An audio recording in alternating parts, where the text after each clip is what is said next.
now we will see the first poem of your English textbook, that is Where the Mind is Without Fear. And the Rabindranath Tagore is the poet of this poem. Now we will see the short summary of Rabindranath Tagore's life and his achievement as given in your textbook. Rabindranath Tagore 1861 to 1941 was the author of Gitanjali and its profoundly sensitive phrase and beautiful verse. He became the first non-European to win the Nobel Prize in Literature in 1913. As given in the first paragraph, we can see that he is the first non-European person who get the Nobel Prize in Literature in 1913. The poem is one of his vastly read and discussed poems. It was originally composed in Bengali and later he himself translated it into English. This poem is from his Nobel Prize winning anthology Gitanjali. And in this second paragraph, we just see that about this poem Where the Mind is Without Fear. इस second paragraph में हम देखेंगे कि जो ये हम poem पढ़ेंगे अभी रीड करेंगे और उसका एक्सप्लेनेशन देखेंगे उसके बारे में दिया गया है और इसमें बताया जा रहा है कि इसे ओरिजिनली रविन्द्रनाथ टैगोर जी ने बंगाली में कंपोज्ड किया था और उसके बाद उन्होंने ही इंग्लिश में ट्रांसलेट किया और यह जो पोयम है उनकी उसी नोबेल प्राइज विनिंग एंथोलॉजी में से है जिसका नाम है Gitanjali. Now we will see the third paragraph about this poem. Tagore lived during the time when India was ruled by the British. In this poem, beside political freedom from British, Tagore also appeals to God for social, educational and economic freedom for the people of India. तो third paragraph में जैसा कि हमने पढ़ा तो हमें पता चल रहा है कि ये जो पोयम है यह एक तरीके की प्रेयर है, एक प्रार्थना है जो कि रविन्द्रनाथ टैगोर जी भगवान से कर रहे हैं भारतीयों के लिए जो उनके देश में रहते हैं, पीपल ऑफ इंडिया मतलब जो भारत में रहने वाले हैं उनके लिए. टैगोर जी जब थे तो उस समय इंडिया जो था ब्रिटिश के अधीन था, है ना. यहाँ पर ब्रिटिश हम पर रूल किया करते थे. उस समय उन्होंने ये पोयम लिखी थी और उसमें उन्होंने ये प्रार्थना की थी, एक प्रेयर की थी गॉड से कि हमें सिर्फ एजुकेशनल इकोनॉमिकल फ्रीडम चाहिए और साथ ही साथ ब्रिटिश से भी हमें फ्रीडम मिले जो कि पॉलिटिकल फ्रीडम होगा. तो अब हम देखते हैं कि इस पोयम में क्या दिया हुआ है. तो सबसे पहले हम इसकी रीडिंग देखेंगे और साथ में उसका एक्सप्लेनेशन भी. Where the mind is without fear and the head is held high, where knowledge is free, where the world has not been broken up into fragments by narrow domestic walls. So पहले हम देखते हैं first line. Where the mind is without fear and the head is held high, where knowledge is free. जैसा कि आपने देखा है कि यह जो पोयम उन्होंने कंपोज्ड की थी उस समय इंडिया पे ब्रिटिश रूल हुआ करता था. तो वह प्रेयर करते हुए गॉड से ये कह रहे हैं कि यहाँ पर जो माइंड होगा विदाउट फियर, बिना किसी डर के होगा और हम अपना सर ऊंचा करके रख पाएंगे, यानी कि हम स्वतंत्र रहेंगे और अपने मन से अपनी मर्जी से जो चाहे हम वो कर सकें. इसके बाद उन्होंने लिखा है वेयर नॉलेज इज फ्री. यहाँ पे नॉलेज इज फ्री का मतलब कि हर किसी के लिए एजुकेशन हो. ब्रिटिश रूल में, ब्रिटिश का जब यहाँ पर शासन था तब ऐसा नहीं हुआ करता था. तो उन्होंने यह सब देखने के बाद ही ये पोयम कंपोज की है और पहले दो लाइन में उन्होंने यही चीज़ कही है कि जब हम उनसे स्वतंत्र हो जाएंगे तब हमारे मस्तिष्क में कोई डर नहीं होगा और हमारा जो सर होगा वो फक्र से ऊंचा होगा और हमें जो ज्ञान होगा, हमारे पास जो एजुकेशन सिस्टम होगा वो सभी के लिए होगा. Now we will see the third line. Where the world has not been broken up into fragments by narrow domestic walls. अब यहाँ पर रविन्द्रनाथ टैगोर जी कह रहे हैं कि where the world has not been broken up, जहाँ पर कि जो हमारा देश होगा, जो हमारा विश्व होगा वो broken up into fragments. Broke मतलब ब्रेक का ये थर्ड फॉर्म है, ब्रोकन है. इसका मतलब होता है कि टूटना, और फ्रेगमेंट मतलब टुकड़े, यह टुकड़ों में ना बिखरा हो, बाय नैरो डोमेस्टिक वॉल्स।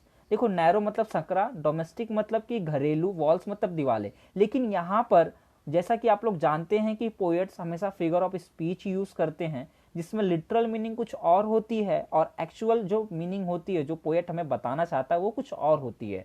यहाँ पे रविन्द्रनाथ टैगोर जी यह कह रहे हैं कि जो हमारे नैरो डोमेस्टिक वॉल्स हैं, यानी कि जो जाति धर्म इन सब चीज़ों में जो हम बटे हुए हैं, हमारा देश वैसा बटा हुआ नहीं होगा।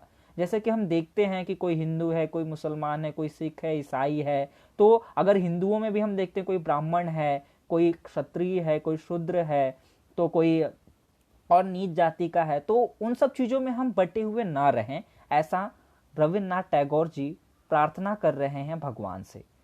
Where words come out from the depth of truth, where tireless striving stretches its arm towards perfection, where words come out from the depth of truth। और वो ऐसे देश की कल्पना कर रहे हैं, ऐसे भारत देश की कल्पना कर रहे हैं जहां पर की सच्चाई हो, हर एक व्यक्ति यहाँ पर सच्चा हो।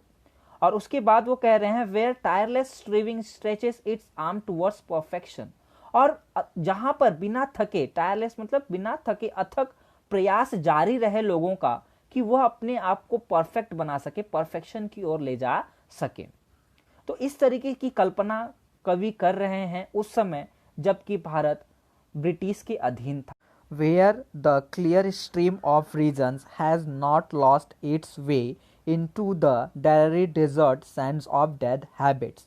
तो जैसा कि हमने देखा, जो क्लियर स्ट्रीम्स है, यानी कि जो हमारा नॉलेज है, हमारा जो ज्ञान है, हमारी जो सोच है, वो कहीं पर भी ऐसे ही ना खो जाए, ऐसा रविन्द्रनाथ टैगोर जी कह रहे हैं। जैसे कि यदि कोई सोता, पानी का सोता अगर डेरी डेजर्ट, ऐसा मरुस्थल में, रेगिस्तान में जाए और वहाँ पर वो खो जाए, तो उसी तरीके से जो हमारे डेड हैबिट्स हैं, तो उनसे अगर उस तरफ हमारा ज्ञान गया, हमारी राह उस तरफ गई, तो हम भी समाप्त हो जाएंगे, और वह ऐसा नहीं चाहते। Where the mind is led forward by thee into ever widening thought and action, into that heaven of freedom, my father, let my country awake। As you know that this is the prayer, यह एक प्रार्थना है जो कि रविन्द्रनाथ टैगोर जी कर रहे हैं, और वो अब यह भी कह रहे हैं कि मेरे जो देशवासी हैं, जो मेरे भारत में रहने वाले हैं लोग हैं, उनको भगवान स्वयं मार्गदर्शन दे, उनके thoughts into ever widening thought and action, यानी कि जो उनके विचार हैं और उनके जो कर्म हैं, उनको वो और सुदृढ़ करे, थोड़े बढ़ाए। Into the haven of freedom my father let my country awake. My father means यहाँ पे भगवान से वो कह रहे हैं कि हे भगवान, हे लॉर्ड, हमें ऐसा फ्रीडम दीजिए, हमारे देश को जगाइए, हमारे देश में जो रहने वाले हैं उनको जगाइए। रविन्द्रनाथ टैगोर। तो इस तरीके से आप लोगों ने देखा कि रविन्द्रनाथ टैगोर जी ने एक बहुत ही अच्छी कविता लिखी है, और यह बहुत ज़्यादा डिस्कस की गई है, पढ़ी गई है, और पहले ये बंगाली में थी, फिर बाद में उन्होंने ही इंग्लिश में ट्रांसलेट किया। तो आप लोगों ने इसकी रीडिंग देखी, एक्सप्लेनेशन देखा, और इसके बाद इसमें जो भी वर्ड्स दिए हुए हैं उनका यहाँ पे वर्ड मीनिंग भी दिया हुआ है। यह वर्ड मीनिंग भी आप लोग देख लीजिए और इसे याद करिए। जैसे कि narrow domestic walls means division on the basis of religion, caste, class and colour in societies and between countries of the world. जैसा कि मैंने आप लोगों को कहा था कि नैरो डोमेस्टिक वॉल्स का मतलब वर्ड टू वर्ड कुछ और होगा, और इस पोयम में मतलब ये है कि जो हम लोग बटे हुए हैं कास्ट में, क्लास में, कलर्स में, और कंट्रीज में, कि हाँ ये भारत अलग है, पाकिस्तान अलग है, इस तरीके से जो हम बटे हुए हैं, इन सब चीज़ों को उन्होंने नैरो डोमेस्टिक वॉल्स की तरह दिखाया है। टायरलेस स्ट्रीविंग मतलब कॉन्टिन्यूअस एफर्ट्स एंड स्ट्रगल, अथक परिश्रम, प्रयास करते रहना ही टायरलेस स्ट्रीविंग है। Stretches its arm, aims at achieving a goal, हमें अपना जो भी गोल है, अपना जो हमने लक्ष्य निर्धारित किया है, उसे हमें पाना है, उसी को उन्होंने बताया स्ट्रेचेस इट्स आर्म के तरीके से। डेड हैबिट्स मतलब old traditional rituals and customs that are harmful, जैसा कि मैंने आपको कहा था कि जो डेड हैबिट्स हैं वो वहाँ पर जो ओल्ड रिचुअल्स हैं, जैसे कि जो कस्टम्स होते हैं ना, रीति रिवाज होते हैं, उन सब चीज़ों में यदि हमारा ध्यान गया, ज्ञान गया, तो हम क्या हो जाएंगे वहाँ, जैसे कि मरुस्थल में पानी का सोता यदि हम भेज दें तो वो समाप्त हो जाता है, उसी तरीके से हम भी हो जाएंगे। Ever widening means for ever broadening one's outlook, हमें अपना जो आउटलुक है उसको और भी बड़ा करना है, ये चीज़ बताई गई है। हेवन ऑफ फ्रीडम का मतलब है condition of total freedom of good thoughts, good words and good deeds while respecting those of others. तो हेवन ऑफ फ्रीडम जो वो उन्होंने मांगी है भगवान से हम सभी भारतवासियों के लिए, और फिर पूरे देश को उन्होंने जगाने के लिए कहा था। तो हेवन ऑफ फ्रीडम का मतलब यही है कि जहाँ पे कि हमें टोटल गुड थॉट्स के लिए फ्रीडम हो, अच्छे शब्दों के लिए हो, अच्छी चीज़ों के लिए हो, और दूसरों के लिए हमारे अंदर एक रिस्पेक्ट भी हो। तो ये थी एक्सप्लेनेशन और उसके वर्ड मीनिंग्स। तो मैं आशा करता हूँ कि ये पूरी पोएम आपको अच्छे तरीके से समझ में आई होगी। तो बच्चों, आप इस पोएम को लर्न भी कर लीजिए, इन वर्ड मीनिंग्स को भी लर्न कर लीजिए। नेक्स्ट वीडियो में हम इनका एप्रिसिएशन देखेंगे और English workshop. So, dear student, stay blessed and be happy and be safe.